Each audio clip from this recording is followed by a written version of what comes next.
ahibati fillah, cerita kurban bermula dari cerita dua putranya Nabi Adam alaihissalam. Kita tahu cerita itu sering diceritakan tentang dua putranya Adam yang mereka bertikai. Urusan apa? Urusan perempuan. Yang akhirnya Allah suruh mereka berkurban. Cerita ini nanti antum baca di surat Al-Maidah di ayat 27, 28, 29, 30. Allah mengatakan watlu alaihim naba abnai Adam bil haq. Bacakan Muhammad sallallahu ala nabiyina Muhammad. Bacakan kepada mereka berita tentang dua putra Adam alaihi salam dengan hak, dengan benar. Karena kalau ceritanya Israiliyat banyak ditambahi, banyak dikurangi. Ini dengan benar. Apa yang terjadi? Idh qarraba qurbanan. Ketika keduanya berkurban. Apa sih artinya kurban ini? Kurban ini artinya mendekatkan diri kepada Allah Azza wa Jalla. Qarraba qurbanan. Mendekatkan sebuah kurban. Kurban itu ya boleh jadi harta. Kalau ketika Idul Adha yang dikorbankan adalah bahimatul an'am. Onta, sapi, kambing, domba masuk dalamnya. Tapi sepanjang tahun yang dikorbankan apa? Apa saja yang bisa kita korbankan untuk Allah Azza wa Jalla. Untuk diri kita sebenarnya. Ini keduanya berkurban. Ibnu Katsir menceritakan bahwasanya yang satu namanya Habil, yang satu namanya Qabil. Nah, siapa yang membunuh dan siapa yang dibunuh? Nah, siapa yang dibunuh dan siapa yang membunuh? Hah? Qabil yang dibunuh. Qabil yang membunuh.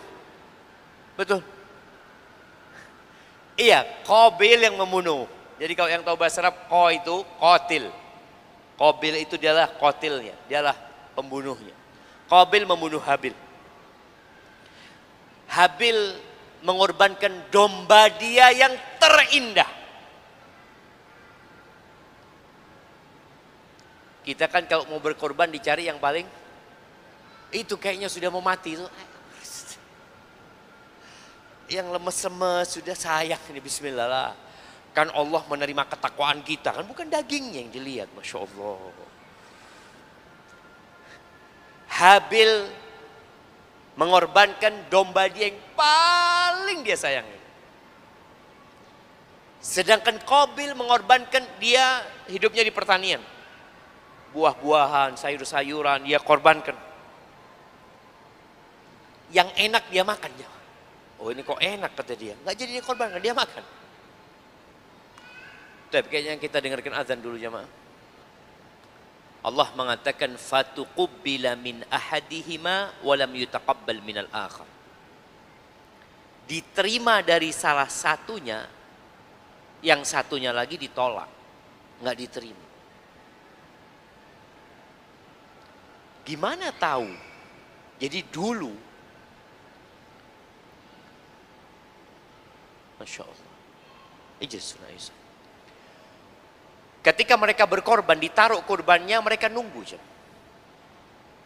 Nunggu datang api dari langit.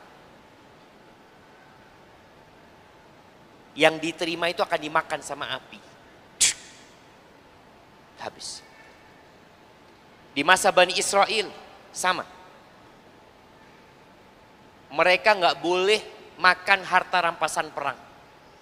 Setelah mereka berperang, harta rampasan itu dikumpulkan. Mereka nunggu api datang. Di agama kita dihalalkan harta rampasan perang. Diambil tuh, dombanya Habil itu hilang. Sampai ada beberapa riwayat Israiliyat, domba yang disembelih sama Nabi Ibrahim itu, dombanya si Habil ini.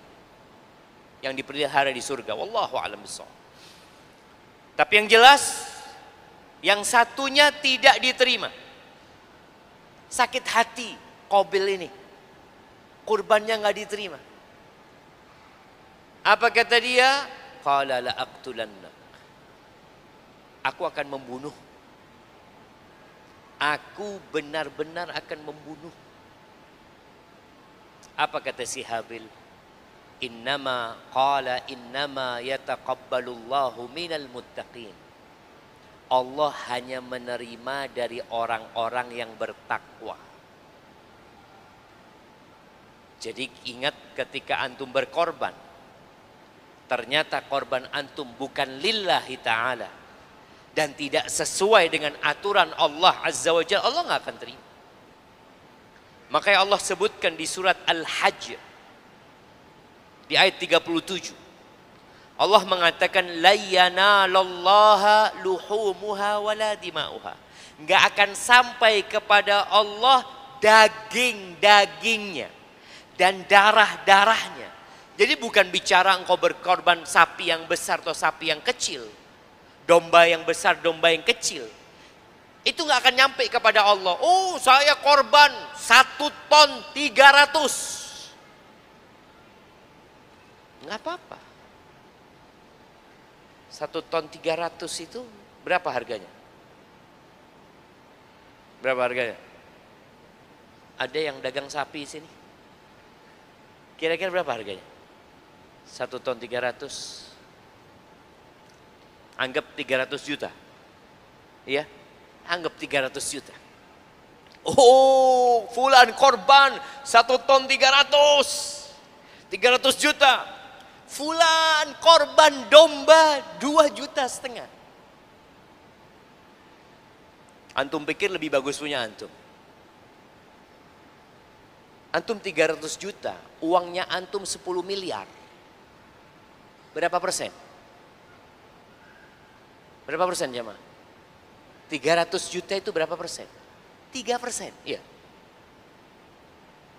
Berapa persen jemaah? 3% kan?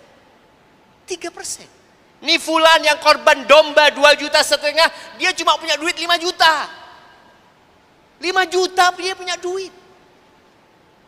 Dia korbankan setengah hartanya. Antum cuma 3%. Jangan bangga antum. Nih kadang kala orang berpikir dia berkorban besar. Apa yang kau korbankan? Ingat kelak pada hari kiamat perhitungan sodakoh. Itu perhitungannya apa? Persentase. Bukan bicara jumlahnya, ini 300 juta, ini 2,5 juta. Oh lebih banyak yang 300 juta. Dikit 300 juta buat antum. Maka ketika antum uangnya sedikit, ini kesempatan berkorban. Karena kalau antum punya duit juta 5 juta, punya uang 5 juta, korban 2,5 juta itu, jamaah, insya Allah. Tapi kalau duit antum 10 M, mau korban 5 M, kayaknya butuh istikharah 3 hari 3 malam antum jamaah. Padahal sama cuma 0,5%, 50%. Maka di sini Allah nggak terima ya dagingnya, Allah nggak terima dagingnya, wala darahnya. Wa innama walakin yanaluhu taqwa minkum. Yang sampai kepada Allah itu ketakwaan kalian, ketakwaan kalian. Maka kita lihat Nabi Ibrahim jadi nyembelih anaknya, jadi dia sembelih Ismail, dia sembelih. Tapi Allah gantikan. Tapi dia sembelih jamaah. Sebagai bukti cinta dan ketakwaan kepada Allah Azza wa Jalla. Kadangkala cinta kita kepada Allah membuat kita harus berpisah dengan pasangan hidup kita. Antum tahu bahwa Nabi SAW pernah mau menceraikan semua istrinya. Semuanya. Tanpa terkecuali. Beliau punya istri 9. Semuanya mau diceraikan. Entah waktu itu 9 atau 8. Kenapa? Karena beda cinta. Nabi sebulan meninggalkan mereka. Bayangin ya bagaimana seorang suami meninggalkan istrinya. Dan kita tahu dalam agama kita ada tahapan memperbaiki istri. Yang salah satu tahapan itu namanya hajar. Yang pertama kata Allah, wallati takhafuna nusyuzahunna fa'idhuhunna. Tahapan pertama itu memberikan mau'izah hasanah. Terus tahapan selanjutnya wahjuruhunna fil madaji. Bisa ranjang, tinggalkan. Di suami gimana kuat meninggalkan istrinya? Nabi meninggalkan semua istrinya 1 bulan. Setelah 1 bulan selesai nih. Panggil satu persatu. Nabi datang ke rumah mereka satu persatu. Datang. Nabi ngasih pilihan. Apa kata Allah? Ya ayyuhan nabi. Di surat Al-Ahzab ayat 28. Allah mengatakan ya ayyuhan nabi. Wahai nabi. Qul li azwajika. Katakan kepada istri-istrimu. Katakan kepada mereka. In kuntunna. Turidnal hayatad dunya. Wa zinataha fata'alaina umatti'kunna wa usarrihkunna sarahan jamil. Kalau yang kalian inginkan adalah kehidupan dunia, kemewahan dunia, kenyamanan dunia, sini kalian. Aku kasih harta buat kalian, aku kasih mut'ah. Terus aku akan ceraikan kalian dengan perceraian yang baik. Nabi cinta sama Aisyah. Cinta sama Aisyah. Ketika ditanya siapa yang Aisyah. Tapi kalau cintanya harus berhadapan dengan cinta Allah, selesai, selamat tinggal. Yang pertama Nabi datengin Aisyah. Aisyah, engkau musyawarah sama bapak. Wa in kuntunna turidna Allah wa rasulahu wad daral akhirah fa inna Allah 'adda lil muhsinati minkunna ajran 'azima. Kalau kalian yang diinginkan adalah Allah, ya Allah jemaah, Allah itu pemilik semuanya. Kita itu kehilangan semuanya nggak apa-apa, tapi jangan pernah kehilangan Allah Azza wa Jalla. Ada seorang yang mengatakan laitaka tahlu wal hayatu mariratun. Ya Allah, asalkan kau manis sama aku dan hidup ini pahit, aku nggak peduli ya Allah. Laitaka tardha wal anamu ghidabu. Ya Allah, andai kata kau ridha sama aku dan semua manusia itu marah sama aku nggak peduli sama mereka ya Allah. Laital lati baini wa bainaka amiru wa baini wa bainal alamin kharabu. Andai kata hubunganku sama engkau itu makmur ya Allah, baik-baik saja, dan hubunganku sama semua manusia rusak, aku nggak peduli ya Allah. Idza sahha minkal wud fal kullu hayyinun. Asalkan cintamu benar ya Allah, selesai sudah, semuanya mudah ya Allah. Fa kullu alladhi fawqa turabi turabu. Semua yang ada di muka bumi ini bakal jadi tanah ya Allah. Selesai. Makanya ketika antum pilihannya memilih Allah dan manusia, memilih Allah dan pasangan hidup, memilih Allah dan jabatan, memilih Allah dan semua kenikmatan dunia, jelasnya harus milih Allah lah antum. Kalau yang kalian inginkan Allah, Rasulnya, kehidupan akhirat, maka Allah sediakan buat orang-orang yang berbuat baik di antara kalian pahala yang besar sekali. Maka ahibati fillah, coba antum berpikir kita mau masuk 10 awal Dzulhijjah, persiapkan diri antum, pikirkan apa yang antum akan kurbankan. Enggak wajib kurban, tidak wajib. Sunnah, ya. Enggak wajib. Maka disinilah kalau wajib semua ngerjakan. Kadangkala kita mengerjakan kewajiban karena apa? Terpaksa. Isi opo? Wajib. Dia nggak punya pilihan. Tapi ternyata kurban Allah kasih pilihan. Engkau mau kurban, fadhal. Nggak mau kurban, tidak apa-apa. Barakallahu fiik. Itu mungkin dapat kita kaji pada kesempatan kali ini. Anak akan baca beberapa pertanyaan. Assalamualaikum warahmatullahi wabarakatuh. Waalaikumsalam warahmatullahi wabarakatuh. Mohon bertanya Ustaz, bolehkah seseorang membantu saudara yang lagi membutuhkan bantuan kita? Bolehkah seorang suami kayaknya? Tapi kepada istri dan anaknya, si fulan belum bisa bersikap royal. Sebagaimana royal ke keluarga dan kepada kerabat terdekatnya. Mohon solusinya Ustaz. Iya jemaah, jadi ada banyak suami yang dia berpikir kalau dia ngasih istrinya itu nggak dapat pahala. Tapi kalau bantu orang lain dapat pahala.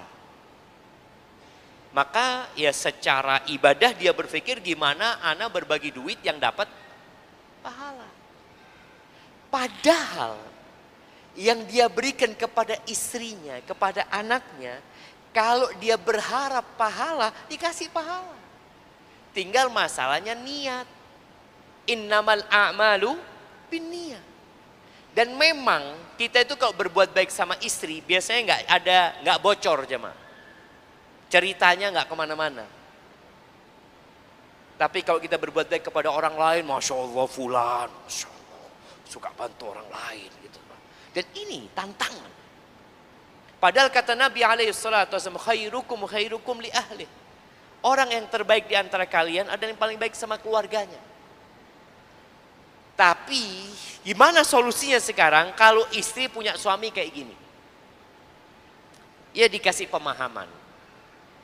Sampaikan, bang, yang kau kasihkan ke aku itu bang. Kalau kau berharap pahala, jadi pahala. Jadi kadang-kadang suami itu, iya dia kasih nafkah. Nafkah wajib. Ya mau nggak mau dia kasih nafkah. Tapi yang lebih dari nafkah dia nggak kasih. Dia pikir, oh janganlah, nggak penting. Perempuan itu sukanya sama apa? Sama fulus. Fulus. Makanya, antum kalau suka berbagi sama istri antum cinta sama antum. Kalau antum nggak punya fulus, dibungkus antum sama istri antum. Dibalikin ke orang tuanya, Afwan ini kayaknya sudah. Ya Allah.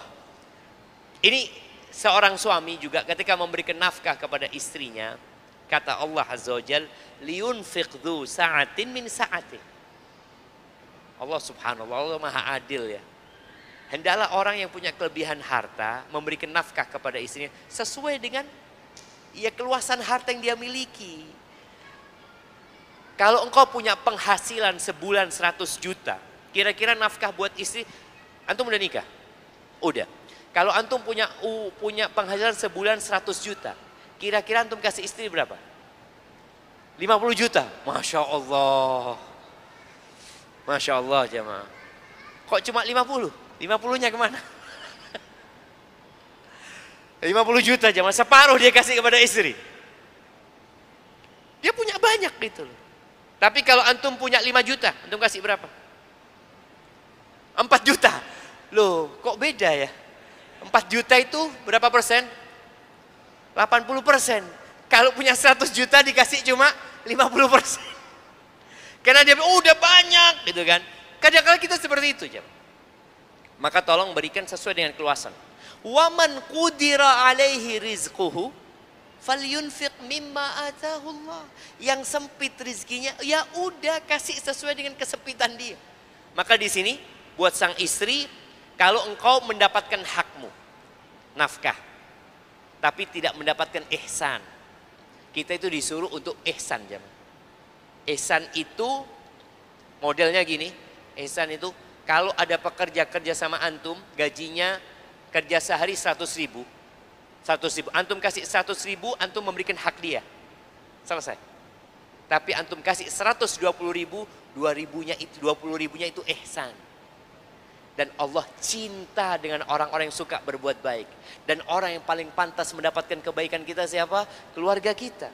Apa kata Nabi SAW? Khairukum li ahli. Orang yang terbaik di antara kalian yang paling baik sama keluarganya gitu. Mau dibawa kemana duit antum? Maka tadi antum ketika ngasih, ya Allah mudah-mudahan dapat pahala hamba ya Allah. Tapi jangan lupa berbagi juga sama orang lain.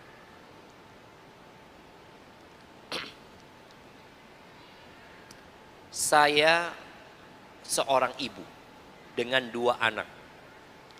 Satu wanita sudah menikah, satu laki-laki sudah bekerja. Anak-anak saya suka membelikan saya hadiah. Begitu juga saya juga suka memberikan hadiah. Saya alhamdulillah punya gaji. Mohon penjelasan Ustadz, apakah itu pahalanya sedekah atau hadiah? Jazakallah khair. Nah, ada perbedaan hadiah sama sodakoh. Tapi dua-duanya berpahala. Asalkan niatnya benar. Rasulullah SAW tidak terima sodakoh. Tapi beliau terima hadiah. Dan biasanya hadiah ini dari yang sepadan. Kalau sodako dari atas ke bawah. Atau dari bawah ke atas juga disebut hadiah. Ada orang-orang di masa Nabi SAW seperti Salman Al-Farisi. Dia budak, dia nggak memiliki dirinya. Tapi dia datang bawa hadiah buat Nabi SAW. Pahalanya tergantung niatnya. Yang jelas kita akan dapat pahala berbagi. Berinfak. Dan bentuk infak itu macam-macam. Ada yang sodako, ada yang hadiah, ada yang wakaf ya. Dan Allah mengatakan lan tanalul birra hatta tunfiqu mimma tuhibbun. Kalian tidak akan mencapai tingkat bir, tingkat kebaikan itu sampai kalian menginfakkan apa yang kalian cintai. Boleh jadi tadi bentuknya ada yang sodakoh, ada yang hadiah atau yang lainnya. Dan hadiah ini menumbuhkan cinta. Kata Nabi SAW, tahadu tahabu. Hendaklah kalian saling berbagi hadiah karena itu akan menumbuhkan cinta di antara kalian. Dan kalau bicara cinta, cinta ini ternyata salah satu syarat keimanan. Atau untuk mencapai tingkat kesempurnaan iman. Yang kata Nabi SAW, La yu'minu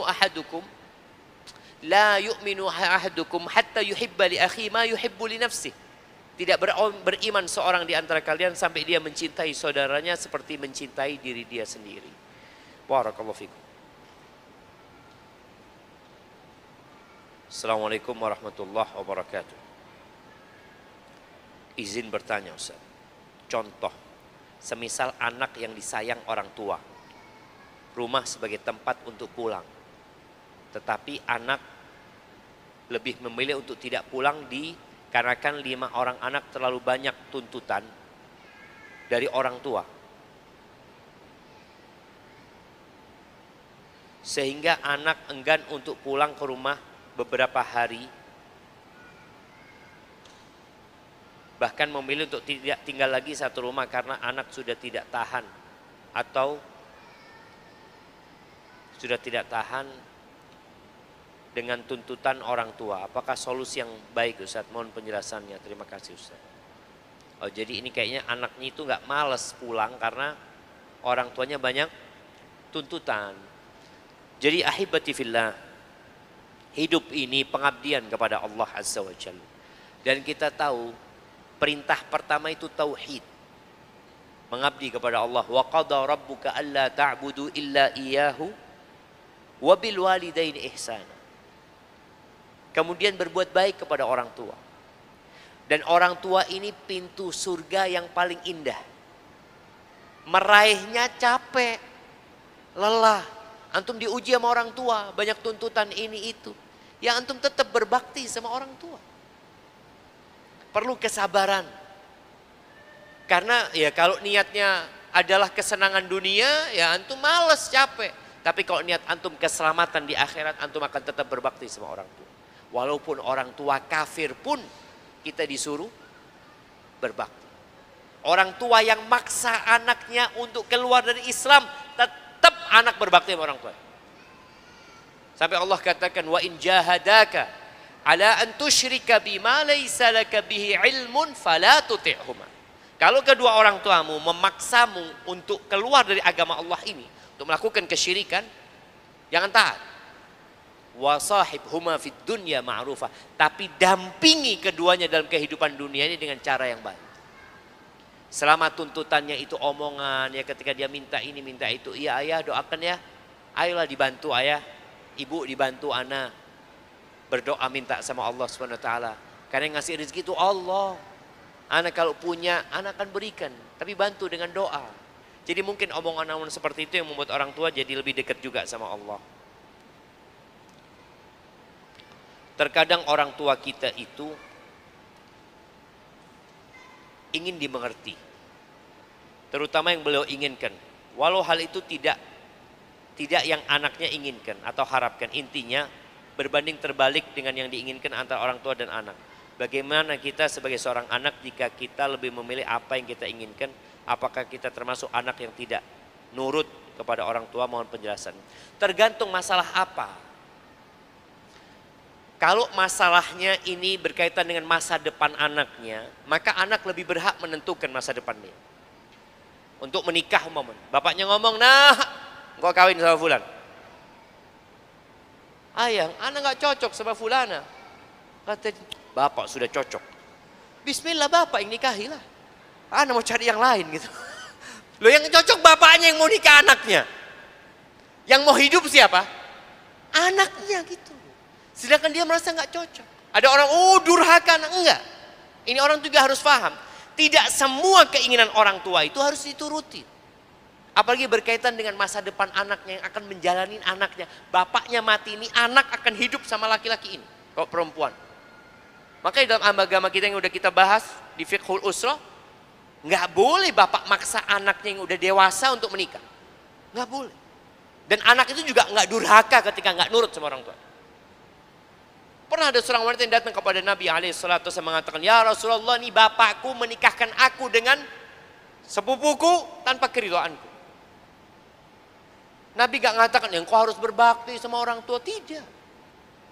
Dipanggil orang tuanya, jangan kau nikahkan. Anak mau punya hak.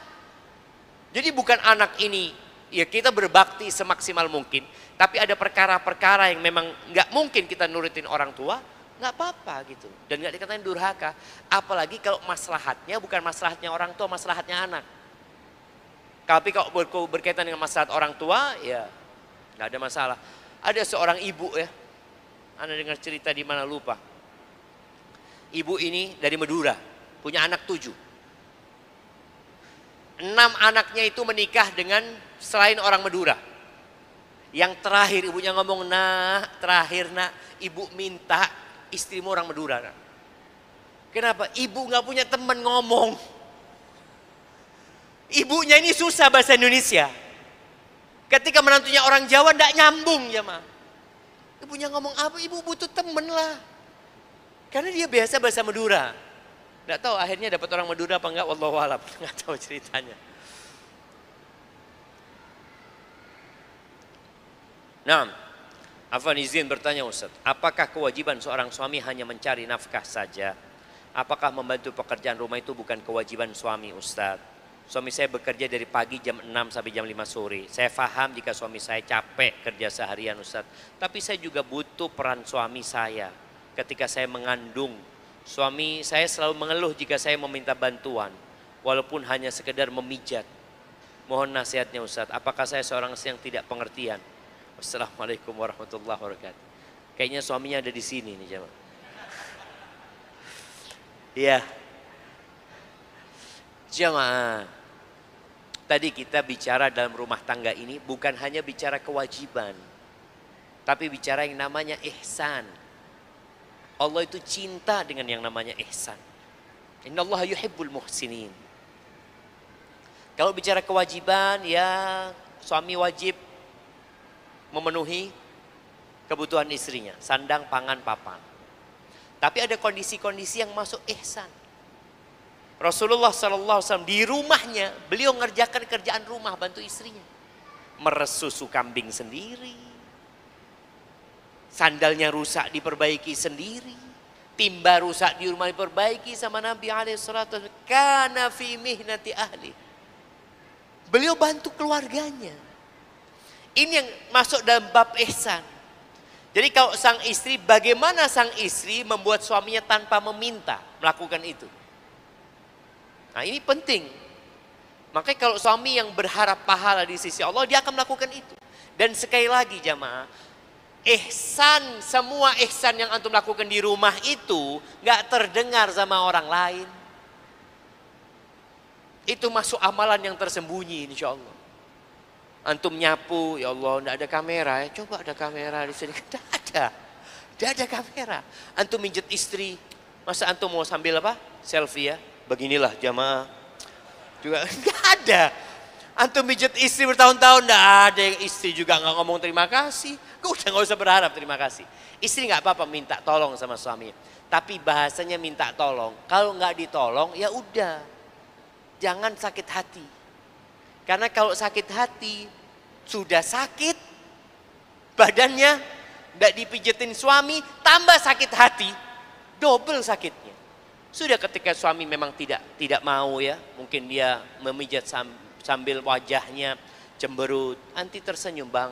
Engkau mijit ana, insya Allah ketemu amalanmu di timbanganmu hari kiamat, Bang. Bismillah, lanjutkan. Ya, bahasanya yang baik lah sama suami. Kalau enggak, ya sudah sabar. Dan jangan pernah membandingkan suamimu dengan suami orang lain. Bang, suaminya fulana itu, ya Allah, kalau dia hamil dipijetin. Ya bismillah, engkau kawin sama suaminya fulana sana. Jangan, sakit hati suami itu. Jangan pernah membandingkan. Jangan bandingkan suami. Suami jangan bandingkan istri. Orang tua jangan bandingkan anak. Nih Yusuf. Nggak boleh. Oh fulan kayak gini fulan. Lah. Anakmu bukan anaknya tetangga. Ya udah anakmu kayak gitu. Makanya sekali lagi anak yang suka dibandingkan. Dia juga membandingkan orang tuanya sama orang lain. Atau orang lain. Dia ketika dibandingkan. Ya Allah nak, engkau tahu nak. Anaknya fulan tuh nak, Masya Allah. Oh iya bu, ibu tahu sama ibunya fulan? Ya Allah baik banget bu, gak pernah marah-marah kayak ibu. Mau gimana gitu loh. Jangan gitu loh. Jangan didik anak kita kurang ajar. Jangan.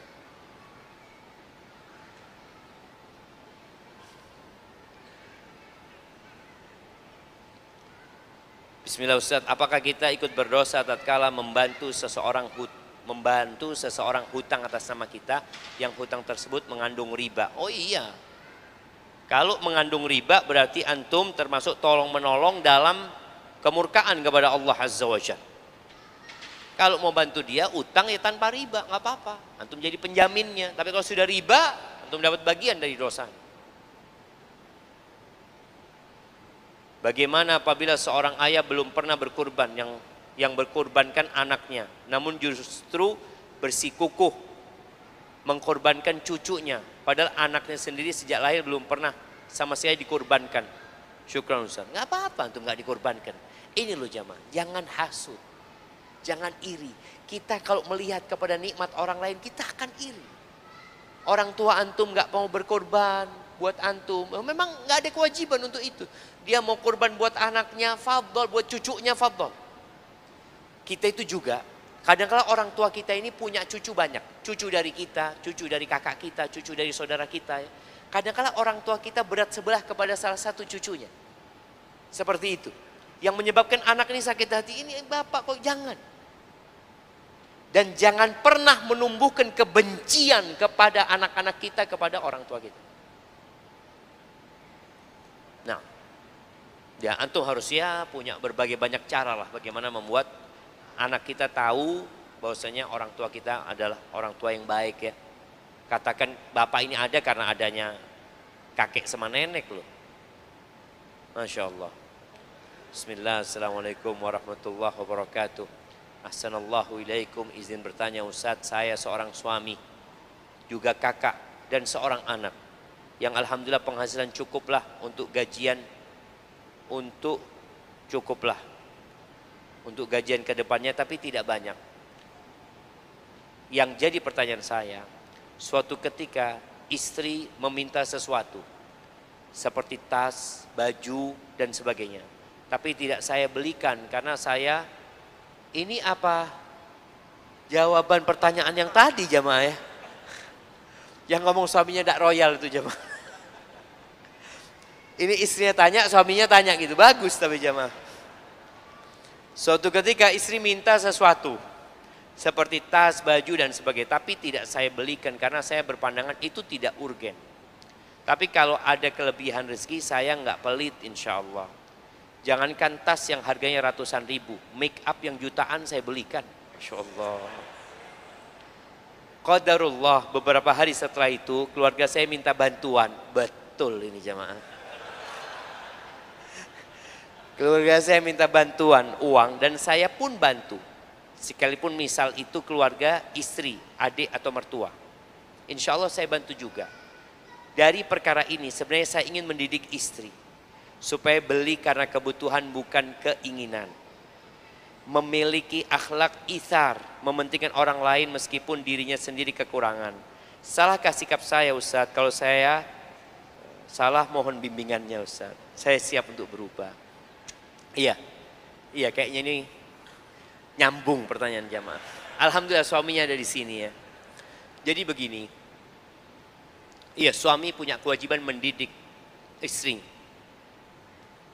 Didikan tauhid, keimanan kepada Allah Azza wa Jalla, beriman dengan hari akhir, beriman kepada Allah dan hari akhir.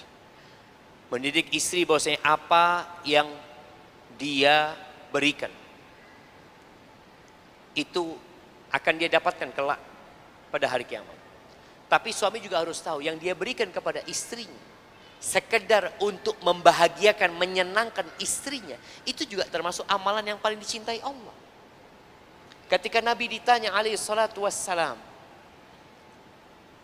tentang amalan yang paling dicintai Allah, apa kata Nabi sallallahu alaihi wasallam? Sururun tudkhiluhu ila muslim. Kegembiraan yang kau transfer kepada seorang muslim. Jadi sekarang suami ithar. Suami ithar, dia punya kepentingan, istri punya keinginan, dia berikan untuk keinginan istrinya. Itu ithar suami. Ithar suami. Artinya suami akan mendapatkan pahala di sisi Allah Azza wa Jalla. Cuma di sini pentingnya suami, ketika dia membelikan tas buat istrinya. Belikan tas buat istrinya. Kemudian dia belikan tas lagi buat istrinya. Dia didik istriku, kalau engkau dapat rezeki yang lama engkau bagikan. Itu termasuk mendidik istri. Karena jangan sampai istri ini, ya jangan istri kita, kita itu punya keinginan dan punya kebutuhan. Kalau kebutuhan kita terbatas, makan sama ceplok cukup kenyang jemaah. Tapi kalau keinginan, masya Allah, antum melihat murai batu, ya Allah rasanya apa murai batu ini? Antum kepingin goreng, antum makan. Kalau bicara keinginan manusia nggak ada habisnya. Kenapa restoran itu macem-macem dan ramai semuanya? Untuk memenuhi kebutuhan apa keinginan? Keinginan. Memenuhi keinginan manusia. Tapi ada keinginan yang boleh buat istrimu, nggak apa-apa, termasuk menyenangkan istri. Tapi jangan sampai kau tidak mendidik istri. Contohnya tadi, dikasih istri tas baru, kau kepingin betul baju. Jangan istri dikasih tas baru ngomong, bang, aku kayaknya minta lemari bang. Kenapa? Udah banyak bajunya. Lu banyak ini dikeluarin. Itu mendidik istri. Yang dia inginkan dikasih, tapi dididik, engkau jangan jadi budak pakaian. Karena ta'isa abdud dinar, ta'isa abdud dirham, ta'isa abdul khamisa, ta'isa abdul khamila. Celaka orang itu yang jadi budak pakaian. Celaka yang jadi budak harta, budak tas, budak jam, budak HP sekarang. Celaka. Kalau dikasih dia seneng, nggak dikasih dia marah-marah. Celaka orang ini. Maka tadi bagaimana mendidik istri, tetap engkau kasih keinginan istri. Engkau bagi sama orang lain. Jadi intinya gini. Engkau punya kelebihan rezeki, kasih istri. Ada orang yang perlu, bantu orang lain. Ketika engkau nggak ada duit, istriku bantu doa, bantu istighfar. Semoga Allah kasih. Cuma tadi didik istri juga, jangan semua yang dia inginkan dikasih juga. Padahal dia masih ada. Tapi kalau engkau punya rezeki, kasih yang lama, suruh dia berbagi. Dan ingat seorang suami, apa yang kau berikan Yusuf?